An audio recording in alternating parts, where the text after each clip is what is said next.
कर्ण पिशाचिनी भाग 1। विजयकांत नाम का एक आदमी पिछले 1 घंटे से चलता ही जा रहा था। वर्तमान से दोपहर में जब वह रेलगाड़ी में बैठा, उस वक्त सूर्य पश्चिम की तरफ रवाना हो रहा था। रेलगाड़ी जब स्टेशन में पहुंची तब सूर्यदेव अपनी लालिमा को आसमान में बिखेर कर खुद गायब हो गए थे।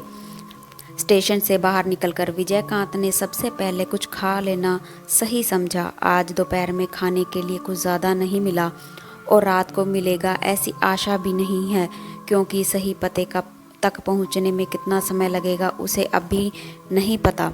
यहाँ आने का कार्यक्रम सुबह था, लेकिन एक ज़रूरी काम में उलझकर आने में देर हो गई। स्टेशन के बाहर 2-3 खाने की दुकान दिखाई दी। बहुत सोच समझकर वह एक झोंपड़ी जैसी दिखने वाली दुकान के अंदर गया।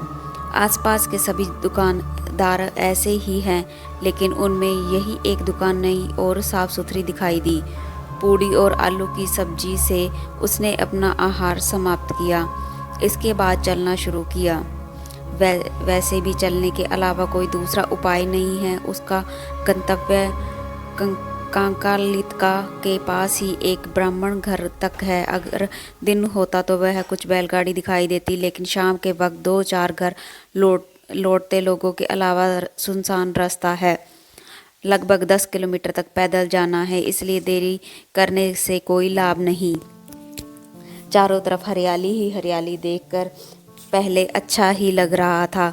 कुछ दूरी के फासले पर छोटे छोटे घर हैं, उसमें ज़्यादातर झोंपड़ी ही है। देखते ही देखते दिन की रोशनी एक समय बंद हो गई। वह आदमी बस्तियों को बहुत देर पहले ही पीछे छोड़ आया है। इस समय शाम के वक्त भी वातावरण कुछ ज़्यादा ही उमस से भरा है।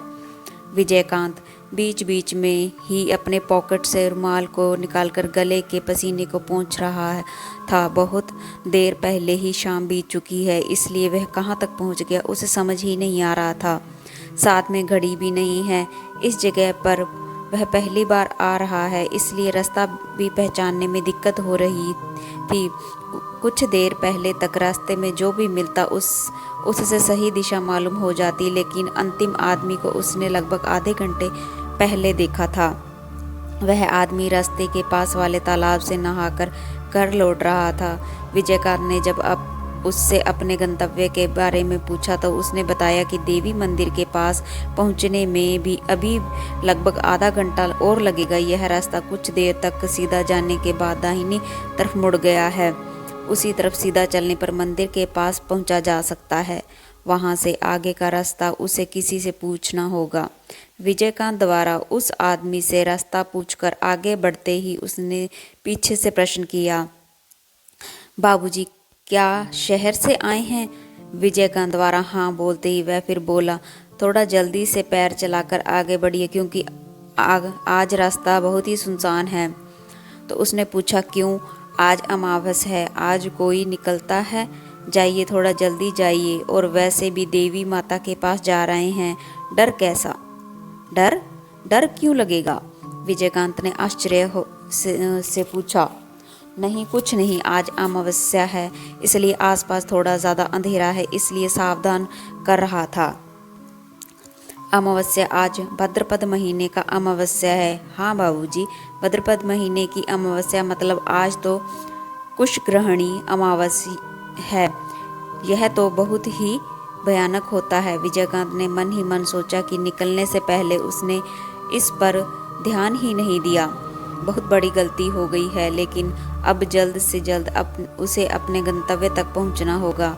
विजयकांत ने सामने की तरफ देखा कि चारों तरफ गहरा काला अंधेरा है। 2 कदम दूर भी कुछ ठीक से दिखाई नहीं दे रहा। वह सोचने लगा कि अब तक चल रहा था, लेकिन इतना अंधेरा है, इस पर कुछ ध्यान ही नहीं गया। कुछ देर रुककर विजयकांत ने सामने ध्यान से देखा और फिर चलना शुरू कर दिया। चलते वक्त उसे ऐसा महसूस हो रहा था कि एक घना काला अंधेरा किसी पत्थर की तरह उसके रास्ते को रोक रहा है।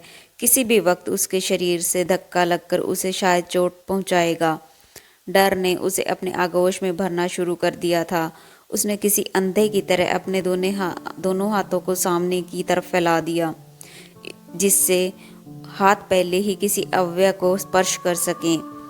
विजयकांत ने अनुभव किया कि स्वस्थ आंख रहते हुए भी वह मानो अंधा है, कान ठीक रहने के बावजूद वह मानो बहरा है। अगर बहरा नहीं हुआ है तो वह क्यों कोई आवाज़ नहीं सुन पा रहा। उसके चारों तरफ के सभी प्राणी जगत एक क्षण में ही गायब हो गए। सभी पेड़ मानो किसी आशंकावश जम से गए हैं, वरना थोड़ा सा भी हवा चारों तरफ क्यों नहीं है। उसे कुछ दिखाई और सुनाई क्यों नहीं दे रहा। वह केवल चलता ही जा रहा है। अचानक विजयकांत को सुनाई दिया, कोई लगातार कुछ गुनगुना रहा है, लेकिन यह गाना नहीं, मंत्र पाठ है। वह किस मंत्र पाठ का जाप कर रहा है? विजयकांत ने ऐसे मंत्र पहले कभी नहीं सुना। वह मंत्र की आवाज़ किसी दिशा की ओर चलता है, नहीं, शायद वह मंत्र ही उसे खींच कर ले जा रहे हैं। इसी तरह अंधेरे में चलते हुए विजयकांत ने दूर एक रोशनी की छटा देखी। किसी ने शायद आग जलाई है। विजयकांत को थोड़ा बल मिला, क्योंकि जब आग है तो वहाँ मनुष्य अवश्य होंगे। कुछ देर बाद विजयकांत ने देखा वह एक सुनसान जगह पर खड़ा है, जहाँ चारों तरफ बड़े बड़े पेड़ हैं। वहाँ से कुछ ही दूरी पर गहरे अंधेरे में एक विशाल शरीर वाला साधु पदासन में बैठा है। उस साधु के सामने एक जलता हुआ यज्ञ कुंड है। इसी आग को ही शायद विजयकांत ने दूर से देखा था। साधु के दाहिने तरफ एक कम उम्र वाली लड़की का संपूर्ण नग्न शव रखा हुआ है। उस लड़की के बाल जमीन पर चारों तरफ फैले हैं। लड़की की आंखों पर सुंदर से पलक बिछी हुई है, मानो कोई देवी सो रही हो। साधु का शरीर देखने में बलशाली है।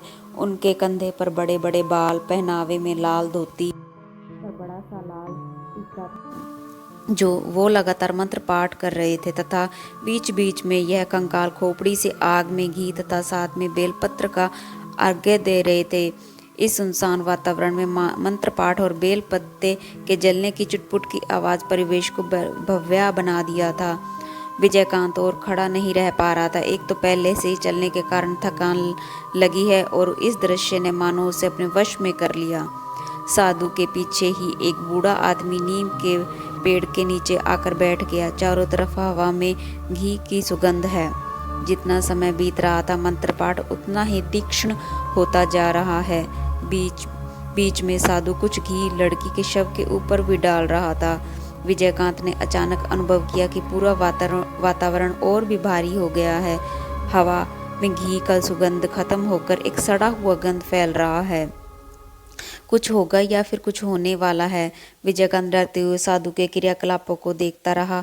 विजयकांत ने एक बार सोचा कि वह यहाँ से भाग जाए, लेकिन उसके पैर मानो मिट्टी में धंस गए हैं। उसका पूरा शरीर भारी हो गया है और आंखें धीरे धीरे बंद हो रही हैं। उसने अब मन को यह कहकर सांत्वना दी कि चलो, यहाँ पर कोई आदमी तो है, शायद वह कोई तांत्रिक व कापालिक है या शव साधना कर रहा है, लेकिन साधु भी तो एक मनुष्य ही है।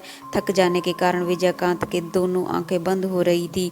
शायद वह बैठे बैठे ही कुछ देर में सो गया था। अचानक लाश के सड़ने जैसी गंध नाक में जाते ही वह जाग गया। उसकी नज़र साधु की तरफ गई और नज़ारा देखकर शरीर कांप गया। साधु के शरीर में धीरे धीरे बदलाव हो रहा था।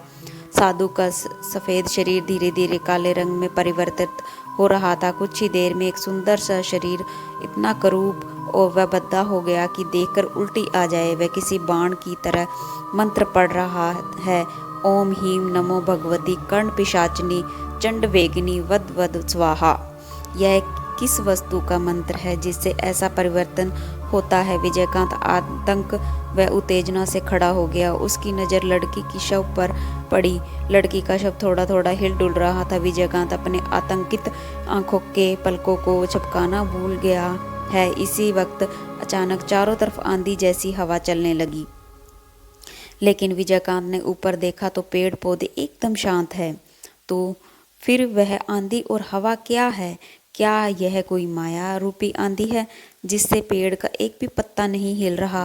तो साधु क्या कोई साधना कर रहा है? कहीं यह कोई निम्न प्रकार की साधना तो नहीं है? इसी वक्त फिर विजयकांत की नज़रें लड़की के शव पर पड़ी। लेकिन यह क्या हो रहा है? शव तो धीरे धीरे उठकर बैठ रहा है। मंत्र पढ़ने के बीच में साधु उस लड़की के कान में बोल रहे थे, आओ आओ, आ जाओ देवी यक्षिणी, तुम आओ। कुछ देर ऐसे ही बीता, फिर अचानक उस लड़की का शव धीरे धीरे अपने पैरों पर खड़े होने लगा। वह सुंदर लड़की अब वहाँ नहीं है, वहाँ पर खड़ी है एक विकृत शरीर, जिसके शरीर पर का रंग काला, लाल आंखें, ललपलावती जीभ, उसकी उधर बड़ी सी है। साधु हंसते जलाकर बोला, आ गई तुम, आ गई देवी, मैंने कर दिखाया, मेरी साधना सिद्ध हुई। ठीक उसी वक्त इस भयानक पिशाचिनी रूप को देखकर डर के कारण विजयकांत के मुंह से एक चीख निकल गई। तुरंत ही वह भयानक मूर्ति लड़की के शव रूप में परिवर्तित हो गई। साधु चिल्लाते हुए गुस्से से हाहाकार करते हुए बोला, कौन है तू? किसने मेरी साधना में बाधा कर दिया? साधु अपने आसन से उठने लगा। विजयकांत ने अपने ऊपर आते खतरे को देखकर डर से सामने बिना देखते ही आगे की तरफ पूरी ताकत से भागने लगा। पानी, कीचड़, ईंट, पत्थर के ऊपर से वह न जाने कहाँ भाग रहा था। भागते भागते ही वह एक जगह बेहोश होकर गिर पड़ा।